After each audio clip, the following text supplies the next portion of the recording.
Paper leak का मुद्दा अब सिर्फ छात्रों तक सीमित नहीं रहा, इसकी गूंज संसद तक पहुंच गई है। संसद परिसर में आजाद समाज पार्टी के प्रमुख और सांसद चंद्रशेखर आजाद धरने पर बैठ गए।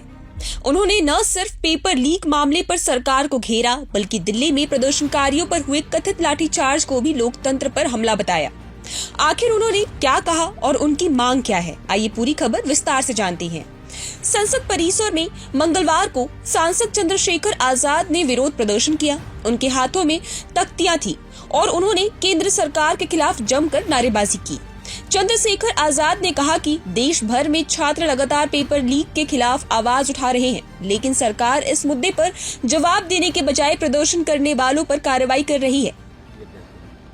ये लोकतांत्रिक देश है, एक लंबे समय से इसकी पहचान है। दुनिया का सबसे बड़ा लोकतंत्र जो है उसका हम लोग श्रेय लेते हैं।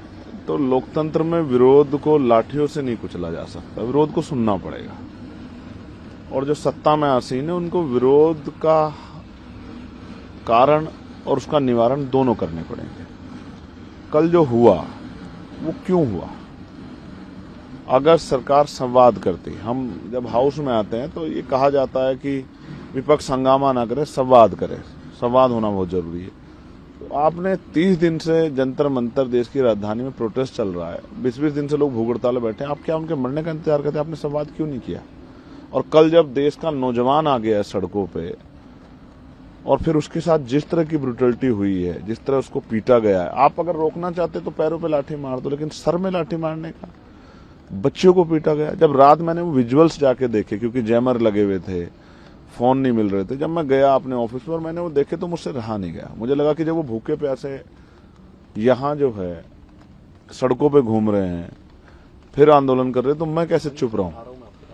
इसलिए मैंने तय किया कि मैं अपनी जिम्मेदारी को अदा करूंगा, मिट्टी का कर्ज अदा करूंगा, एक युवा होने का कर्ज अदा करूंगा और मैं भी बैठूंगा आंदोलन पे। और मैं रात से बैठा हूं, लेकिन कुदरत मेरी बड़ी परीक्षा ले रही है कि बारिश नहीं रुकी रात से। ना रुके बारिश। मैं एक भारतीय युवा हूं, युवाओं का दर्द समझता हूं और इस मिट्टी को का कर्ज उतारने के लिए, उन युवाओं के साथ खड़े होने के लिए जो आज भी आंदोलन बैठे हैं, उनको मदद करने के लिए, उनको सपोर्ट करने के लिए यहाँ बैठा हूं। और सरकार से आग्रह कर रहा हूं, देश के प्रधानमंत्री से, कि उन नौजवानों को सुने। उनको कुचलने से नहीं, उनको सुनने से, उनकी समस्या का हल करने से नौजवानों में क्षमता पैदा होगी।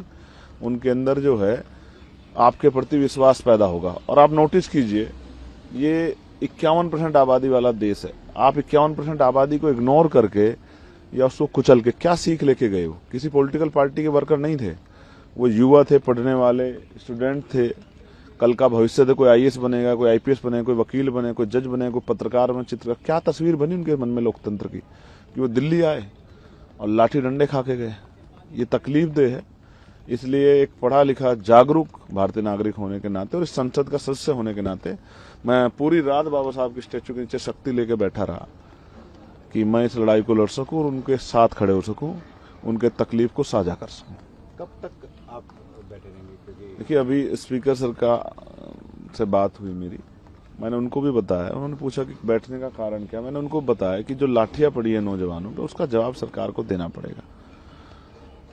आप हैं सरकार में, भारतीय जनता पार्टी एनडीए की सरकार है, तो पेपर लीक हो रहा है, पेपरों में घोटाले हो रहे हैं, बच्चों के मन में पीड़ा है, बच्चे सुसाइड कर रहे हैं, उनकी मौत का जिम्मेदार कौन है? किसी को तो जिम्मेदारी लेनी पड़ेगी ना। तो सरकार तय करेगी जिम्मेदारी किसकी है। वो बच्चों पे नहीं आप थोप सकते।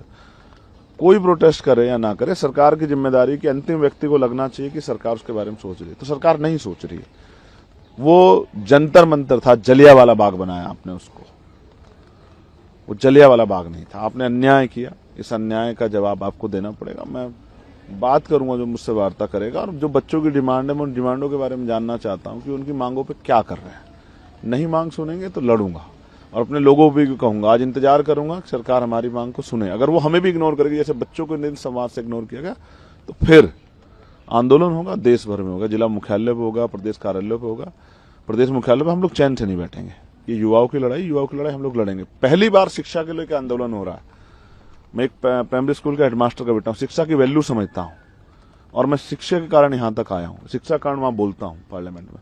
तो शिक्षा का आंदोलन ये हमारा आंदोलन है, ये किसी पार्टी का नहीं, किसी एक व्यक्ति का नहीं, सबका आंदोलन है। हम चाहते हैं बेहतर शिक्षा इस देश में आए, शिक्षा में सुधार हो, कक्षा 1 से 12 तक सबको जो है फ्री शिक्षा मिले और वो क्वालिटी एजुकेशन हो कि बच्चा अपने पैरों पे खड़ा हो सके।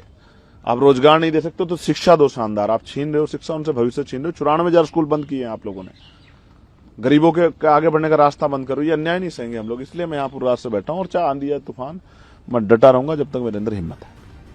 इन सवालों के जवाब आने वाले दिनों में संसद और सियासत दोनों में देखने को मिल सकते हैं। आपकी क्या राय है? क्या पेपर लीक जैसे मामलों में जिम्मेदारी तय करते हुए शिक्षा मंत्री को इस्तीफा देना चाहिए? अपनी राय हमें कमेंट सेक्शन में जरूर दें और ऐसी अपडेट्स पे जुड़े रहें हमारे साथ। आप देख रहे हैं प्रभात खबर। प्रभातखबर.com, विश्वास वही, रफ्तार नहीं।